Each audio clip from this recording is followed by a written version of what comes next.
Thank you everyone for coming. Thank you, Rabbi Moskowitz, for the hyperbole.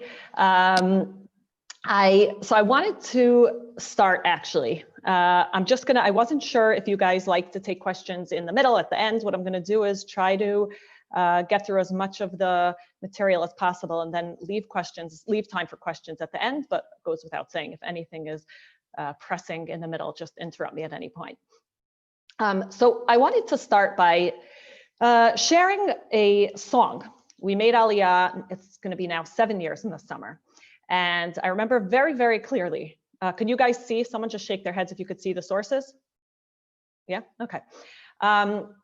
So I remember very clearly, my daughter was 2 years old when we came, and she had her first Gan Chanuka party, which is a big deal in these parts. And we went, and it's a religious Gan, so the boys were on one side and the girls were on the other, and everyone was wearing their blue and white and their little crowns with the menorahs on top. And they started singing this song, and you have it in the beginning of your sources right there on the top, and the English is right beneath in a paragraph. And they start with the words anu nosim lapidim, and they were all holding their candles as they sang. And they said bale lo tafelim, and they're describing how they're walking and they're holding their candles, and everything's adorable until they got to the middle paragraph right there, and these from little kids start chanting, Nes lo kara lanu, no miracle happened to us. Pach shemen bamara lo matzanu. We never found this little flask of oil. La emek halachnu hehara alinu mayonota orot. And it basically goes on and talks about all of the things that the Chashmonaim did, but it makes really, really clear in those first two lines that there was no miracle with a flask of oil. Okay, and all these from little kids are singing along to the song, to the words in this song, and I'm sitting there thinking, what's going on? So what I actually wanted to do is use that song as a sort of starting point for a discussion today, which is really what I want to look at. Of course, it goes without saying, is what went into the writing of that song specifically, but more broadly, I want to look a little bit at the sort of recent and also the more ancient history of Chanuka, and see if the two can perhaps enlighten us at all as it pertains to our celebrations this year.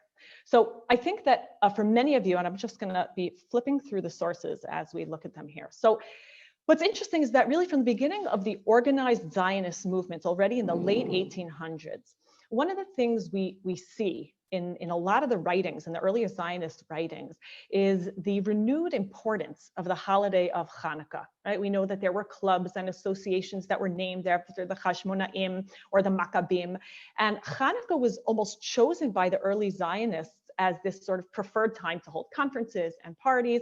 We don't have to look much further than Theodore Herzl's magnum opus, right? You have it there in source 1. Right?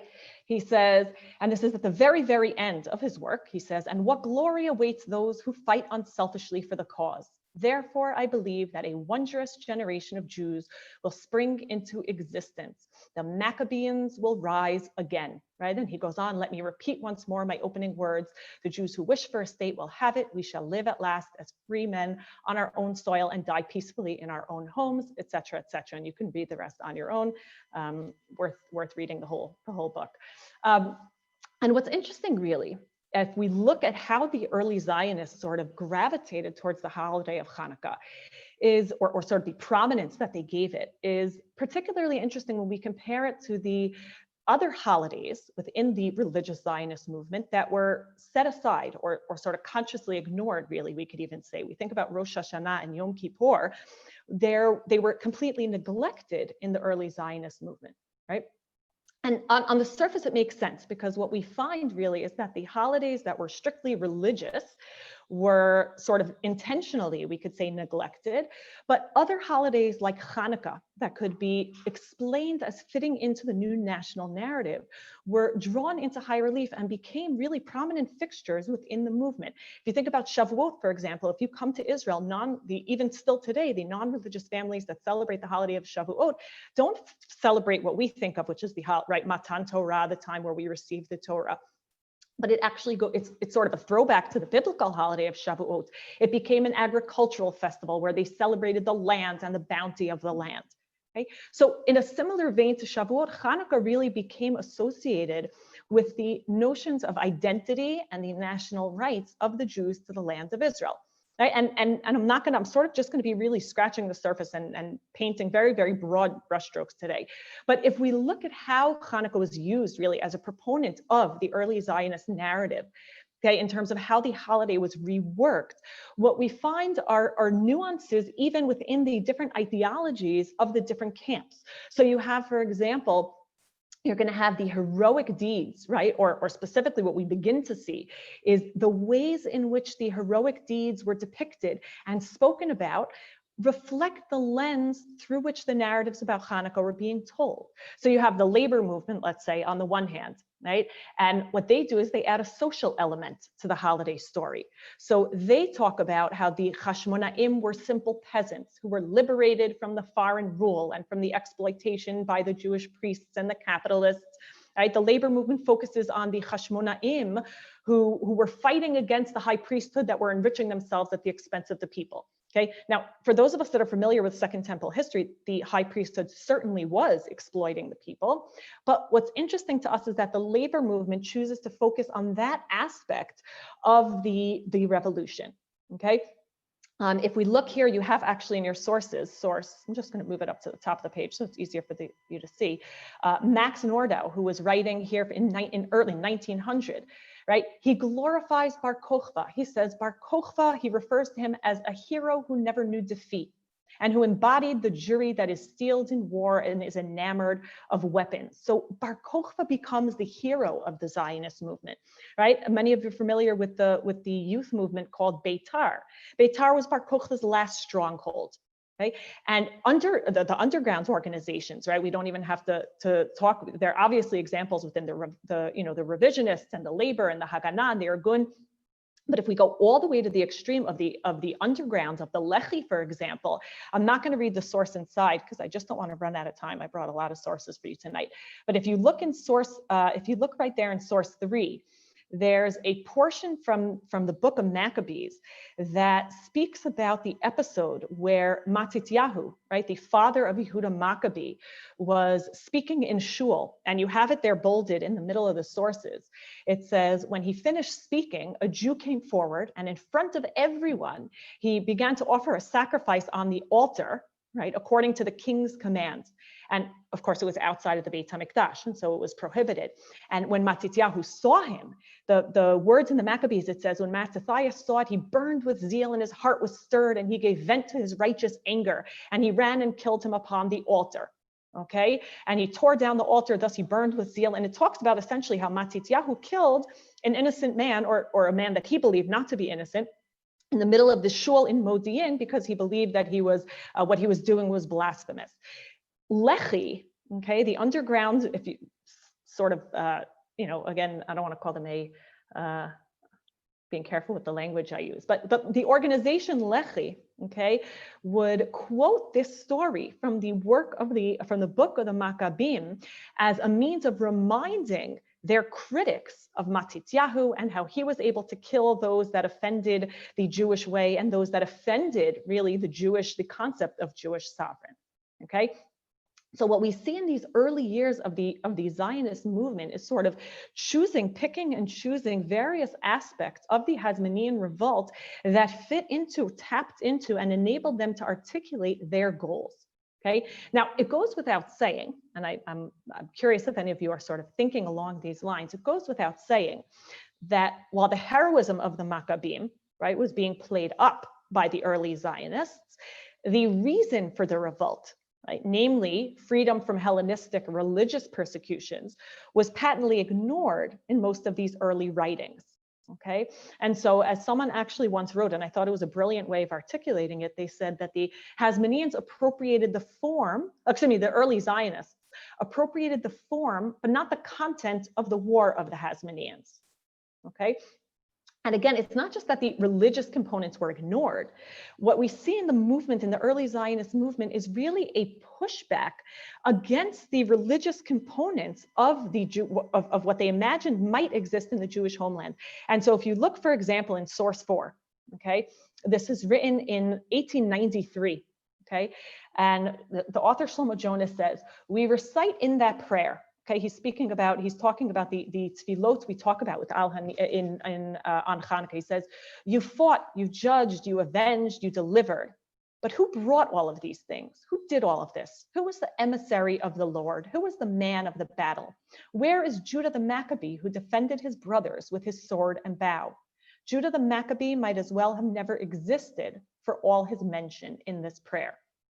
Okay, so here what we start to see sort of early hints of is the pushback against or the condemnation of the versions that we see within traditional sort of interpretations of the holiday of Chanuka and the traditional liturgy and tefillot that we say, pushing back against the idea that God made miracles and almost taking offense, because if God is the one that's responsible for the miracle, then where's the space for Judah the Maccabee?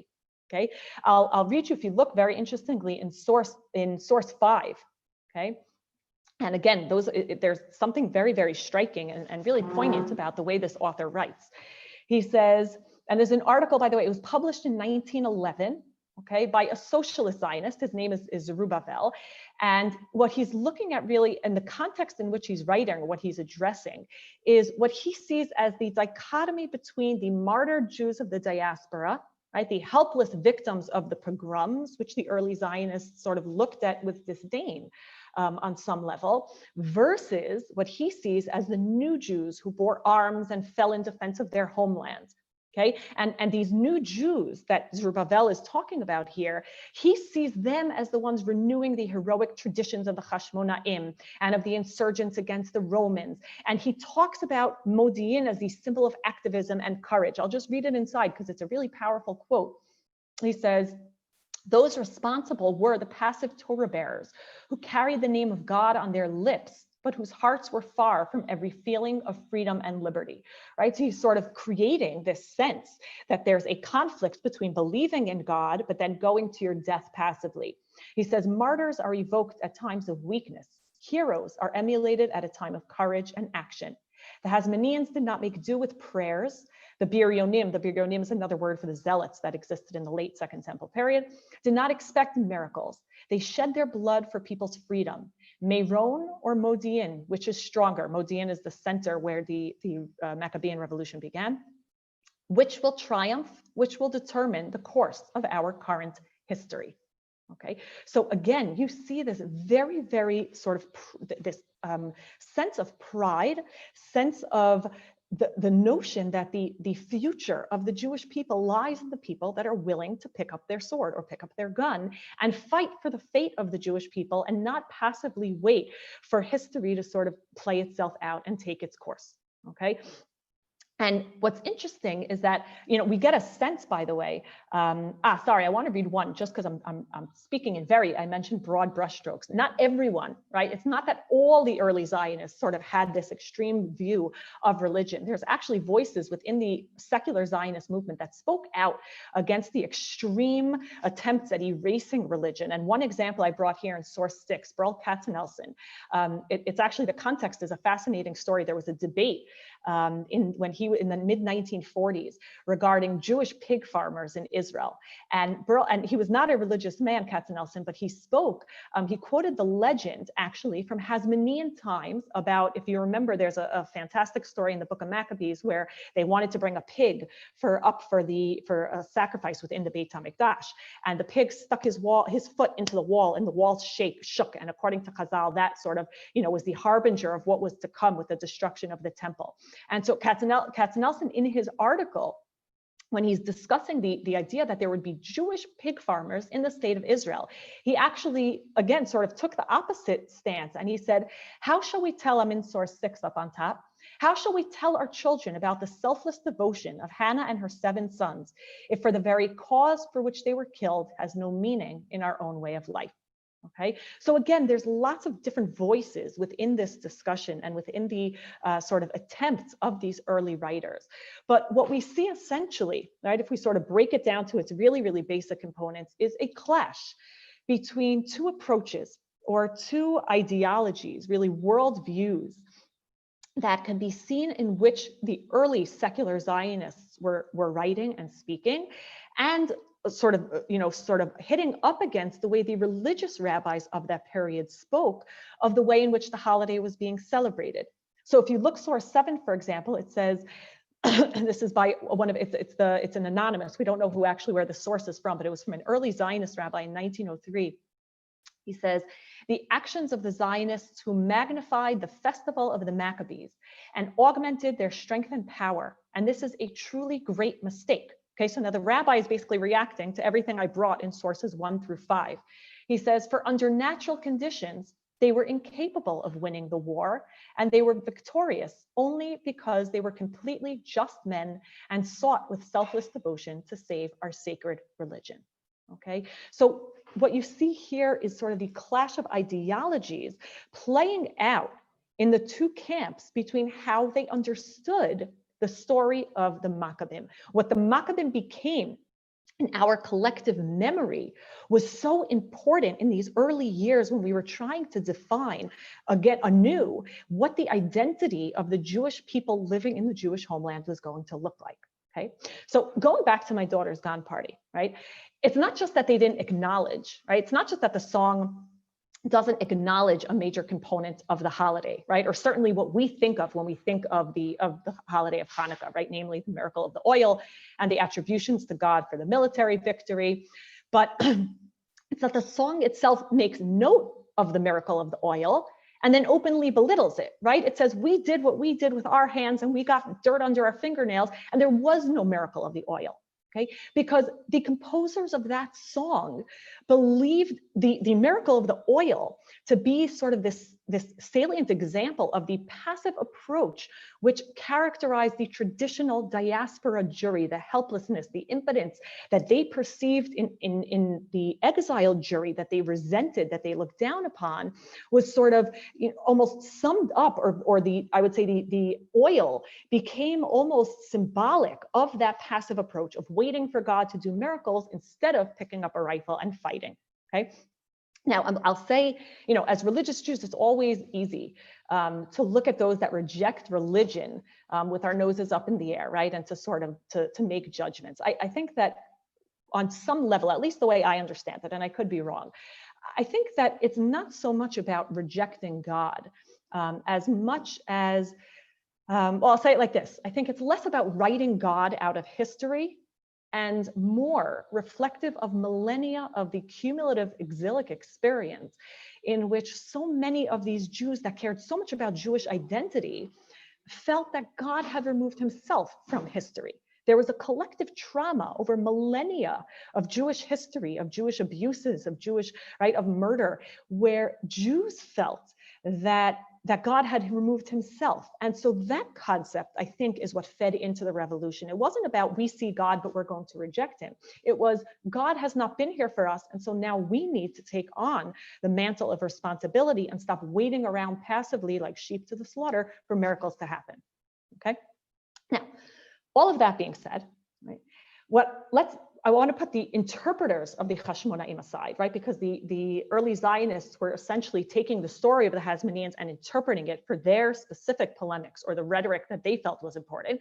And we want to go back and see what the Hashmonaim themselves actually have to say about the miracle of the oil, right?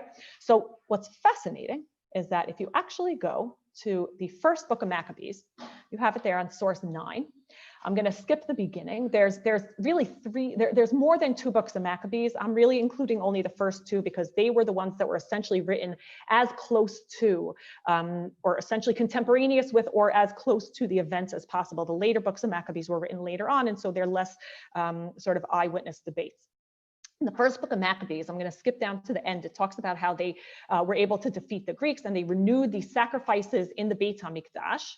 Okay, and then in the bolded line over there, it says, so they celebrated the dedication of the altar, okay, meaning the korbanot for 8 days, and joyfully offered burnt offerings. Then Judas and his brothers and all the assembly of Israel determined that every year at that season, the days of dedication of the altar should be observed with joy and gladness for 8 days, beginning with the 25th day of the month of Kislev. Okay, so everything here is familiar, right? The rededication of the temple, the 25th day of Kislev, but the one detail that's blatantly missing is the miracle of the oil, right? Kind of like my daughter's Gan song claims. Okay, source 10 from second book of Maccabees. It happened that on the same day on which the sanctuary had been profaned by the foreigners, the purification of the sanctuary took place. That is, on the 25th day of the same month, which was Kislev. They celebrated it for 8 days with rejoicing. Therefore, carrying ivy wreaths, wands, and beautiful branches, and also fronds of palm, they offered hymns of thanksgiving to him who had given success to the purifying of this holy place. They decreed by public edict, ratified by vote, that the whole nation of the Jews should observe these days every year. Second book of Maccabees, no mention of the oil. Okay, we're going to jump down about 2.5 centuries to Josephus. Josephus is a 1st century historian. He's actually one of the earliest historians, certainly one of the earliest Jewish historians, but really one of the earliest historians, really even in world history, in the sense of writing history down sequentially for posterity. And Josephus says, and I'm jumping again down to the middle, okay, where it's bolded there, the middle of the line, it says, nay, and it's talking about the revival of their customs. It's saying when they were able, again, he's talking about the same topic here. They were able to go back in after the defeat of the Greeks, and they were able to go in and revive their customs, meaning the sacrifices and the worship in the Beit HaMikdash that had been halted for all that time when the Greeks were in charge. Okay, and I'm jumping down to the first line on that second page. It says the restoration of their temple worship for 8 days. And from that time, okay, so now this is Josephus writing in the 1st century CE. And from that time to this, we celebrate this festival and call it lights.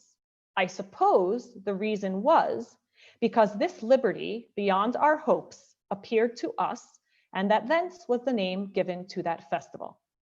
Okay, so now we're getting closer and we're calling it the Holiday of Lights, but Josephus, who is probably one of the most well-versed Jewish historians, well-versed both in Tanakh and in Jewish history, mentions nothing about the miracle of the oil, okay? And the same holds true if we go through classical rabbinic sources. In the Tannaitic compilations, we're talking about the Mishnah and the Tosefta and Halachic Midrashim. They don't tell any Chanuka story, okay? And they never refer to the requirement to kindle Chanuka lights. They mention that Jews were in the habit of lighting outside, but they don't talk about it in the context of a positive commandment or in a mitzvah to light, to do the mitzvah of hadlakat nerot. Right? In these sources, Chanuka is mentioned in the Tannaitic sources, okay? Just as the beginning of the winter season, and it talks about which portions of the Torah we have to read, okay? In the Talmud Yerushalmi, okay, so now we're already moving further towards about 300 CE. Okay, just to contextualize everyone, the revolt of the Maccabees was mid-2nd century BCE. Okay, so now we're talking 3rd century CE. We have the first mention. There's a short dialogue in the Talmud Yerushalmi about the practice of kindling Chanuka lights. But it's very uninterested in the details, right? We always concentrate when we light left to right and right to. It doesn't really even talk about the details of the lighting. It has a tiny little discussion there that you can't use contaminated oil, and it talks a little bit about which brachot have to be recited, but that's really it. Okay. The same holds true if you open up your Siddur and you look at the Al Hanisim prayer which was written in late antiquity, or any of the Piyutim that were written throughout late antiquity, right? That were written essentially during that time, that were composed in the lands of Israel, mention nothing about the miracle of the oil. Okay. The first source where we finally see mention of the miracle of the oil is not until the Talmud Bavli. Okay, and you have it there on source 12. And it's the famous, right, it begins the famous discussion. It says the sort of mini tractate. It says, my Chanuka, right, is what is Chanuka? And it talks about how it's a holiday, right? You're not allowed to mourn during that period. You're not allowed to do anything that would make you sad. And it says, Kshenichnesu, I'm in the bolded of source 12. Kshenichnesu Yevanim lahechal tim'u kol hashmanim. Says when the Greeks came in, they defiled all of the olive oil, shebahechal, v'kshegavra malchut beit Hashmonai v'nitzchum. But when the house of the Hasmoneans were able to overcome them, badku v'lo matzu ela pach echad shel shemen shehaya munach b'chotmo shel kohen gadol. Right, and this is the famous story that we're all familiar with. There was one little flask. It had the stamp of the kohen gadol, meaning it hadn't been opened. V'lo hayabo ela lahadlik yom echad. right? But there was only enough to light one day. נעשה בו נס והדליקו ממנו 8 ימים לשנה אחרת קבעום ועשאום ימים טובים בהלל והודאה. Okay, and this is the story we're all familiar with, that because of the miracle that happened and that tiny little 1 day worth of oil that lasted 8 days, from that day on, we have this annual celebration of the holiday of Chanuka.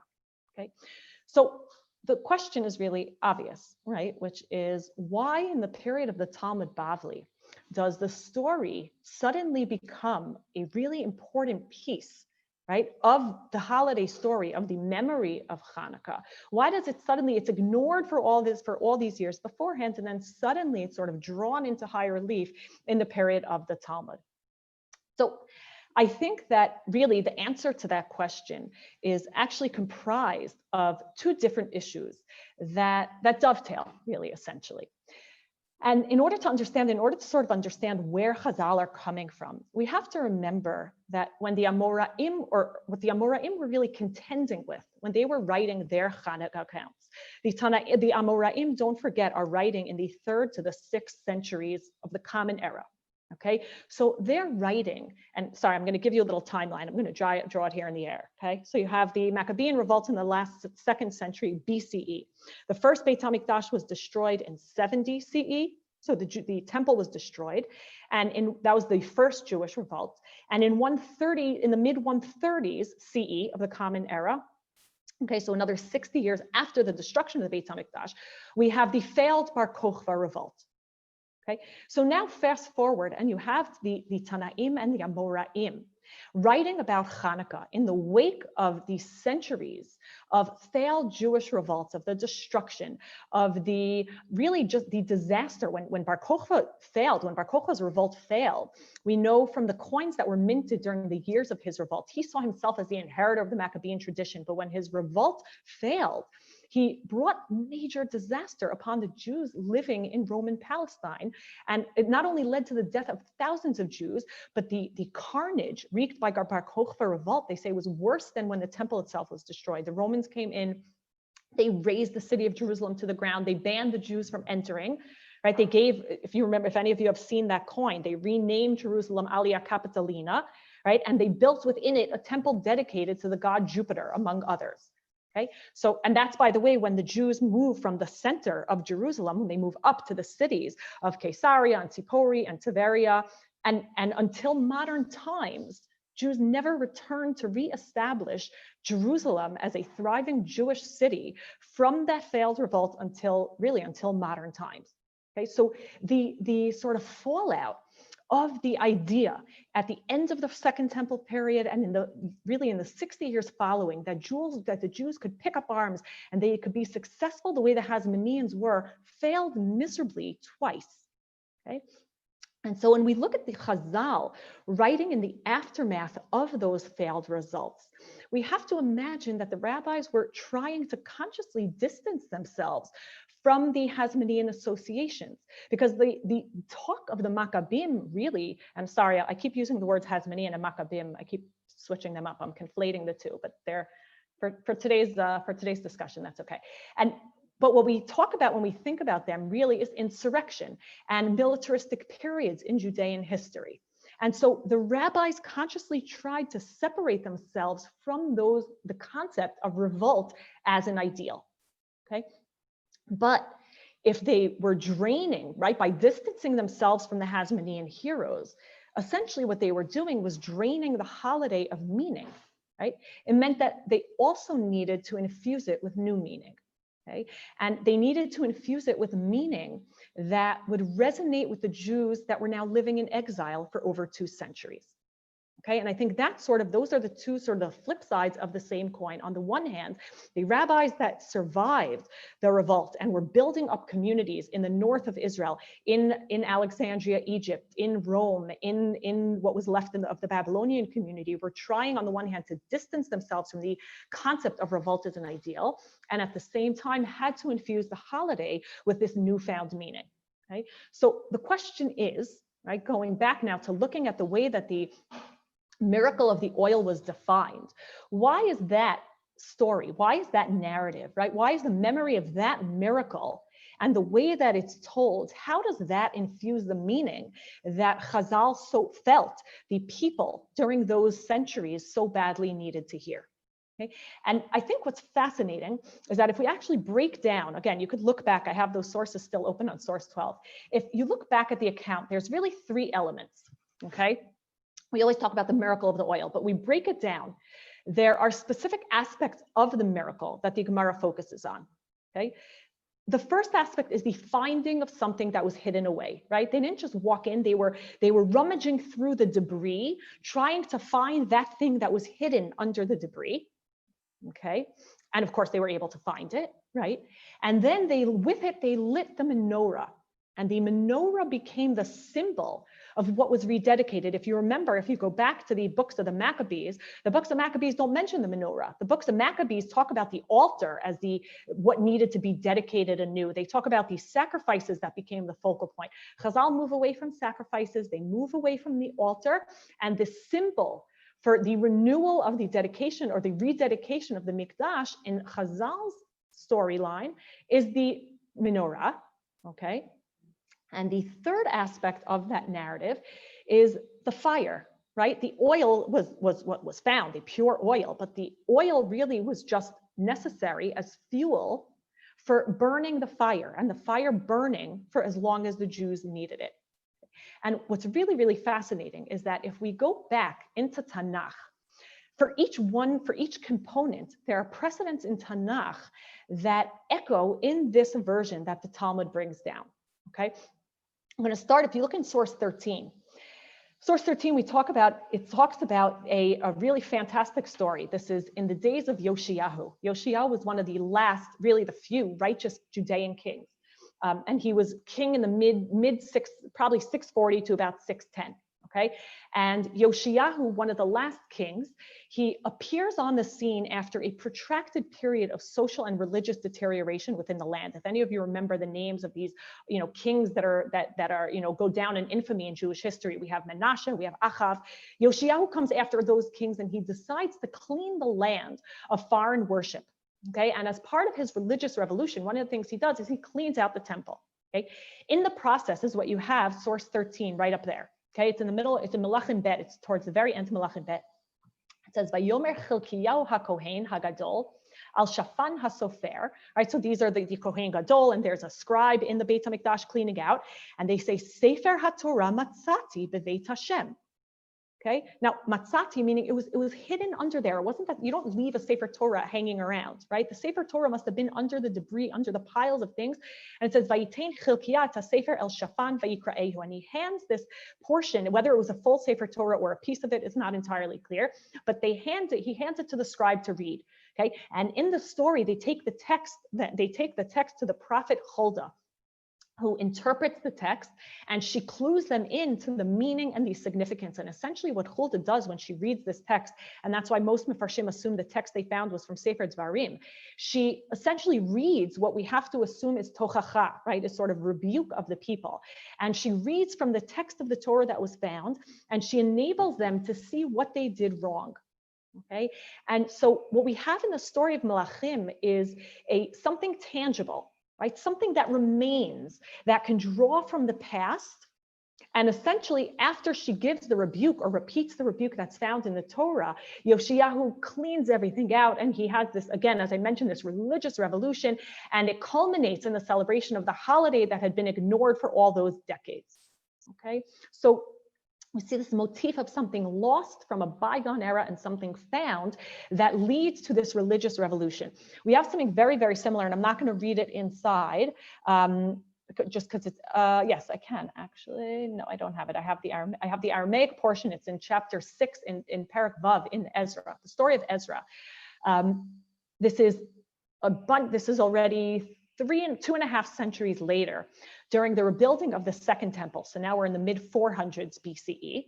And essentially you have that group of repatriates that had come back to the land trying to rebuild the temple. And there was pushback from the natives, pushback that didn't want them building. And the work on the temple was halted for a time. Okay, and so the Jews in the land send a letter and they say, no, you have to the Persian kings, the ones that had given them the right to build the temple. And they say, you have to dig, you have to find the actual Cyrus decree, which, by the way, if you go to the British Museum, if I'm not mistaken, it's on the 5th floor. There is the Cyrus cylinder from 539 BCE. That was really the paradigm for what we find in Sefer Ezra Nehemiah, where he allows all the people that had been exiled and deported during the Babylonian period to return. Okay, so what the Jews do during that period is they beg the Persian monarch, they beg the Persian emperor, they say, go look in your documents and find the original document that verifies our right to build. Okay, the text that describes the documents being found. And of course, it goes without saying in chapter 6 in Ezra, the Persians dig through the catacombs, they find the original decree, and that's what gives the Jews the right to continue with the building project and ultimately dedicate the temple and resume worship within, okay? And so one of the things we see in Tanakh, and there's a couple of other examples also that I didn't bring just because they're not as sort of overt, but one of the things we see in Tanakh that we seem to sort of notice is that there's a sense of linking people with the past when there seems to be a break of sorts, right? When the people are wonderful in the past, but then there's this gap of time where people aren't doing what they should be doing, right? And then something buried, a relic or an object from those bygone days is found and enables them to bridge that gap, to sort of pick up from where they left off, from where the righteous before them left off, and create this sense of continuity with the past as if there was never a break, right? That physical object is what sort of connects the idealized past with what they're doing in that moment, okay? Now, the menorah, if we move to the second, right? We said there's the finding of something, and then there's the menorah as becoming symbolic. If we look at the menorah, you have it, sorry, I skipped a couple of sources inside. The menorah, of course, it goes without saying, right, was always important. We hear about it when they're building the Mishkan and when they're building the Beit HaMikdash. But in the Second Temple period, the menorah actually takes on added significance for the first time. Okay, Zechariah is one of the last, he's the source you have there on source 17. Zechariah is one of the last of the biblical prophets. He was giving Nebuah in the early years of the Jewish return to the land. Okay, so during 522 to 520, basically. Okay. And when the Jews returned to Israel after the Babylonian exile, the temple still wasn't built. And one of the things Zechariah gives during those years when he's trying to encourage the people to build is he tells them of a vision he had. Right? And again, it's an attempt on the prophet's side to encourage the Jews to build, to pick up the pace of the building project. And he has a vision that involves the menorah. And the vision symbolizes, I'm just going to read to you, the vision symbolizes the, excuse me, that the time has come to rebuild, right? And what's interesting is what's found at the end of his vision. In his vision, he makes it very clear that God appears to him and God says to him, you know, Zechariah, now is the time for the Jewish people to rebuild the temple. Okay. But what I think is most fascinating and what I have to imagine Chazal had in mind when they draw the menorah into high relief and sort of let all the other vessels of the temple fall sort of into the backdrop is the end of that nevuah. And by the way, this is the Haftorah for Shabbos Chanuka. Verse 6 says in that source 17, Vaya'an vayomer Eli. Okay, because Zechariah is saying, but how long is it going to take and what's going to happen? And God says to him, Lemor, Zed Dvar Hashem El Zerubbabel Lemor. He says, this is what you need to know. He's talking to Zerubbabel, the governor of Jerusalem. Lo bechayil velo bechoach, ki im beruchi amar Hashem tzvakot. Okay, and it's a famous pasuk, but really what he's doing here is this is the end of his vision, right? And he's speaking about the hastening of historical contingencies, right, as coming through God and not through physical battles. That's what the Navi is telling the people. He's saying it's taking a while, it's dragging, but it's not about fighting. It's about God, right? Ki im beruchi amar Hashem tzvakot. And so the menorah, we have to assume, the Second Temple period was associated with this theme of pacifism and faith more than any other vessel. Sacrifices were certainly important and they were the centerpiece of worship, but the menorah from the days of Zechariah and on became symbolic of pacifism, became symbolic of sitting back and waiting for history to play itself out rather than trying to pick up weapons. Lo b'chayil v'lo b'koach, the Navi is saying. And so Chazal drew from the image of the menorah in their reworking of the story. Okay. The third and final element is the oil. Right.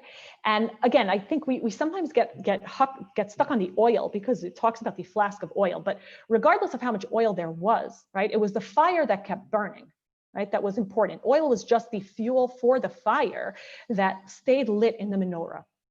And there's a number of times in Tanakh where we see variations of this motif. I'm not going to go through all of them inside, just in the interest of time. I don't want to hold anyone over. I'll just mention them outside, but you can see them inside in the sources. We have when Avraham in source 18, when Avraham brings the Brit Bein HaBitarim, right? It talks about a fire that came down, right, as a torch and passed between the pieces that symbolized that relationship between God and Avraham that was going to last throughout the generations, that was going to endure. Right? In source 19, when Moshe is wandering as a young shepherd, left his father-in-law's house and he's wandering in the desert and he's looking for the sheep, and he sees all of a sudden this sneh bo'er ba'esh, a fire, right? But it says v'hasneh einenu ukal. He sees this bush that's burning, but the fire never consumes it. And so the fire itself never runs out of its fuel. And that's what grabs Moshe's attention. And of course, from that fire, God's voice starts to come out, okay? We see that fire stays, remains this important motif when Bnei Israel are wandering in the desert, and the fire walks in front of them to guide their way. When they build the Beit HaMikdash in source 22, in source 22. Yeah. So we see that God did it, right? The way that God shows that the Mishkan had officially been consecrated is to appear down in this sort of firestorm. Okay. And again, we can go through all these different examples, but more often than not, when God appears to people, right, he appears in this vision of fire. We have prophets that speak about imagining God in the heavens with these fiery wings. We have the very famous story. You have it in source 24. Again, I'm not going to do it all inside, but you have the famous story of Eliyahu Hanavi, when the zealous prophet Eliyahu Hanavi is fighting against the king Achav, right? You have Eliyahu on one side who's declaring that the God of Israel is the only, the supreme, the God, and you have the worshippers of Baal on the other side, and they have a standoff on Har HaKarmel. And the thing that symbolizes that God has chosen Eliyahu and that the God of Baal is essentially, right, worthless, is that the fire comes down from the heaven and ignites the sacrifices that Eliyahu was offering. Okay, and so if we think about it, we look at all these three elements that Chazal so carefully sort of picked, right? Threads from Tanakh that were part of our collective memory that Chazal pick when they're choosing how to talk about the miracle of the oil, right? If we think about the post-trauma of the authors of the Talmud, and again, I don't think we're being melodramatic when we talk about the post-trauma that existed within the Jewish people in the aftermath of the failed revolts, right? We can liken it to post-Holocaust really on many levels. We look at these three elements that manifest in the Talmud's version of the holiday miracle. What we see, right, if we compare it to the early Zionists, is another very clearly articulated ideology. Because what we have, if we look at the miracle of the oil, is a sense of continuity through the discovering of a relic from a bygone righteous era. And we have the symbol of the menorah that communicates subtly, right, but also at the same time, very, very powerfully, that it's also okay for Jews to sit out the fights, right, and to sit back and wait for God to work history out, right? And of course, the fire we have is the ever-burning oil that reminds them that particularly, right, don't forget, Chazal writing the Talmud were speaking to Jews that had been thrust into exile. And so they're saying to the Jews in exile that when it feels like God can't be found, he's actually there. He's burning on an ongoing basis. And just like the fire burnt for 8 days, his presence among the Jewish people is the one thing that will never be extinguished. Okay? And so just like the early Zionists took their holiday and reworked it for their narrative, Chazal really in many ways did the same thing.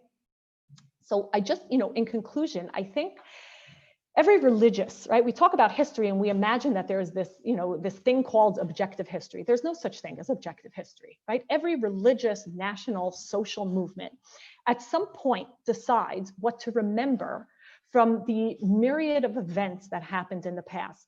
And what they remember shapes the significance of those memories. Okay? And so on some level, that may mean downplaying certain facts or events, or at the very least presenting them in a new light by reworking or reinterpreting them. And we see Chazal do this in the aftermath of a series of failed military revolts when the focus needed to be refined so that the Jews could understand the need for continued light in the darkness of the sort of ongoing exile that they were in the midst of.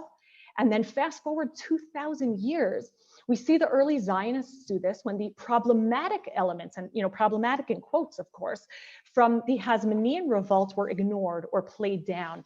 And the accent, as we saw in those early sources, was placed on the elements that lent themselves to the specific aims of the Zionist movement. Because ultimately, history is less about what happened, right? And history is more indicative of what we see in the past, of the lens through which we're interpreting or making sense of what we're experiencing.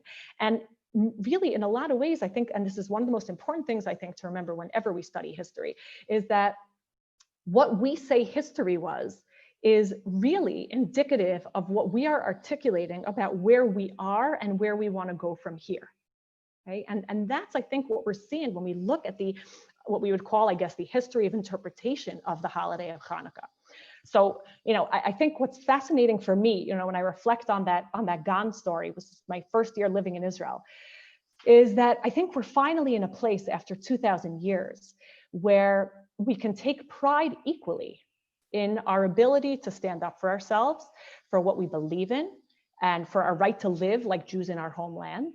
And we can also simultaneously recognize God's hand in all of it, right? For the first time almost, we can choose today to identify with both the pride of the Hashmonaim and also the faith of the rabbis. And that's a pairing that really has not been able to, we haven't really had that pairing in so long, but it's a pairing that really can't be rivaled.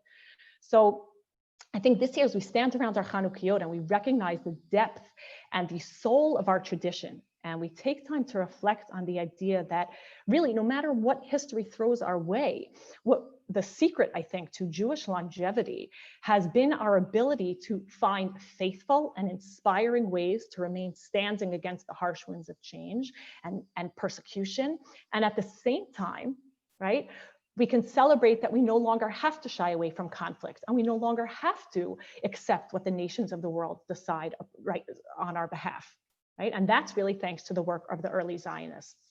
So I wanted to finish sort of, because I think I found two songs that I love that are also sang in every Gan party, that I think really synthesize these two ideas, that we are in a unique position in Jewish history to be able to synthesize in a way that, again, I really think for a very long time, we had to choose one or the other.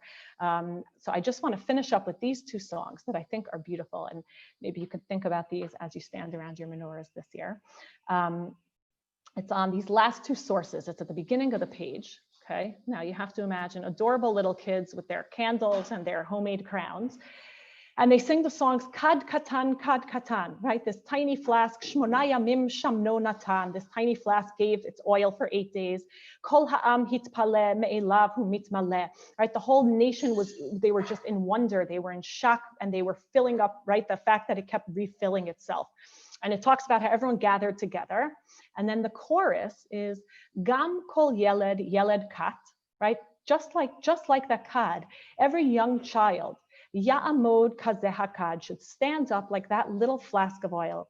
Umilev Tamim Tahor, and from a pure, sort of naive, righteous place, Le'olam Yashpia Or. Right? So what we're telling children today, Jewish children in this unique position in Jewish history, is that just like, right, it's not that you have to choose between defending yourselves or believing in the miracle of the oil, it's that you yourself are that kad of oil. You, this young child, are going to be the one that's going to spread the light. And I'll finish with this very, very last one. It says, and again, this was written in 1962. It says, Banu choshech legaresh, right? We came to defeat or to get rid of the darkness. I'm doing a terrible job. I'm totally botching the translation here. My apologies. Biyadenu or va'esh. In our hands, we had light and we had fire. Kol echad hu or katan. Everyone is a small little light. V'kulanu or etan. But together, we're this powerful light. So it ends, it says, Surah Ha'or, get out of here, darkness, get out of here, darkness. Surah Mipnei Ha'or. We're talking about, right, the ability to light up the darkness, right? And each one of us has the individual ability to light up the darkness, but part of understanding what it means to be a Jew in sort of as a part of the nation is recognizing that, yes, each person is an or katan, we are each a small or, but together, right? How much more so when we work together? How much more so when our lights are fused and when our lights work together in harmony? And so I think that, if we can remember and celebrate, for me, the story of Chanuka is really it's just the microcosm of the Jewish story, right? It's about remembering and celebrating the rich tapestry of our history and of the miracles along the way that got us really to where we are today. So if everyone can, again, I want to leave 2 minutes at the end just for questions, but I think that if we can, recognize the unique place we're in to take all of the stories and all of the various colors from that tapestry that is Jewish history and are now for the first time in 2,000 years, more than 2,000 years, woven together, I imagine that will make our holiday that much more meaningful. So wishing everyone a happy Chanuka. And I'm just going to open up the